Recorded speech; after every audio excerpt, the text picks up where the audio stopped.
Welcome to the channel here, Algebra. My name is Mr. Bray, and I will show you the way of algebra. I know that's a bad joke. I'm trying to get you motivated to learn compound inequalities, okay? Before we begin the video, I'm going to timestamp each question down below. So if you know the first one, you can skip it to the second one. I'm not trying to waste your time. So anyways, let's learn how to solve and graph compound inequalities. This first question, okay, is going to be an and compound inequality. I'm going to talk a little bit about this. I know it's going to be an and because the x is in between both of my inequality symbols, okay? Now, my first step here is I'm going to treat this just like a normal steps of a multi-step equation, okay? I got to get x by itself, and I see this subtract 6. I know I'm going to add 6. Now, this is when it gets a little bit funny, a little bit tricky compared to the original multi-step. I got to do it not just to the middle and not just to the right, but all sides of this compound inequality. So for example, I add the 6 to the right, I add the 6 to the left, okay? So I'm just going left to right. Negative 4 plus 6 is 2, which is less than or equal to, these 6's cancel out to 0. I'm left with 2x, which is less than 16. Okay, perfect. My first step is out the way. Let's do the next one in green because that's my favorite color, okay? To get x by itself, I know to undo multiplying, I divide by 2. And remember, I got to do it to all sides of this compound inequality. 2 divided by 2 is not 0. Matter of fact, it's just 1. Okay, that's a common mistake.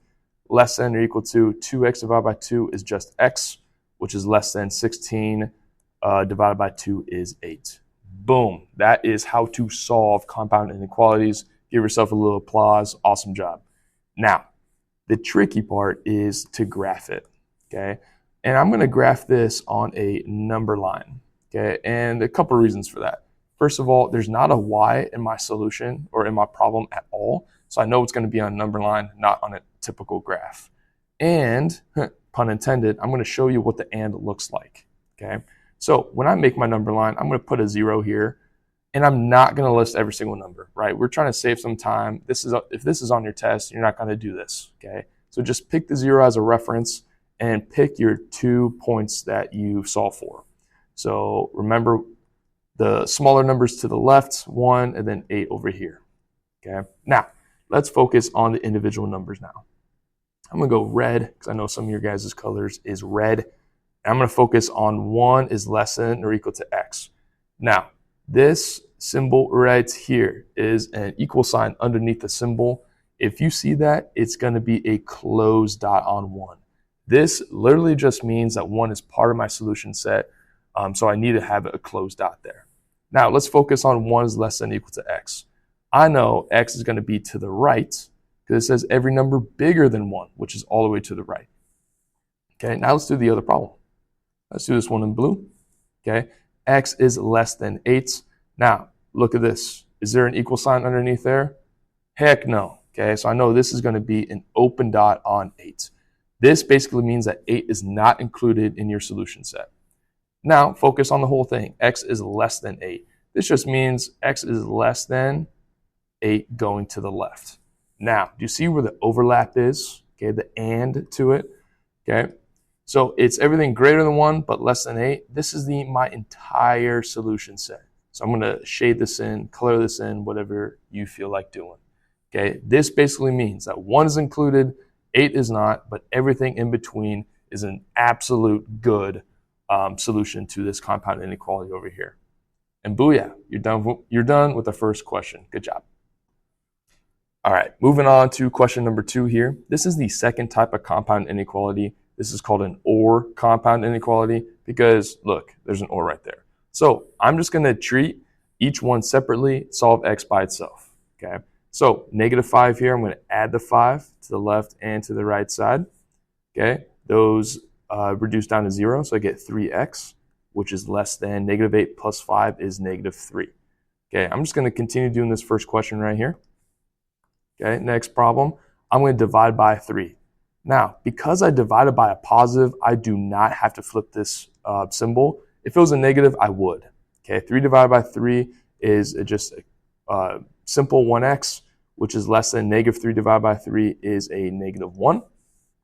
Okay, now let's do the second problem. Okay, the second part of the OR compound inequality, I subtract the 1 to both sides. I get 2x, which is greater than 9 minus 1 is 8. Okay, I keep going here. Get x by itself, I divide by 2, and I'm left with x is greater than 4. Now I'm going to drop this or down here because this means that the solution is x is less than -1 or greater than 4. Okay, you see how it's separate, but it's all one problem. So when I am graphing this, okay, I'm going to do like this. I got, oops, my first arrow there, all the way there, graph it on a number line. Just like I did in the previous problem, I'm going to pick my two numbers, -1 and 4.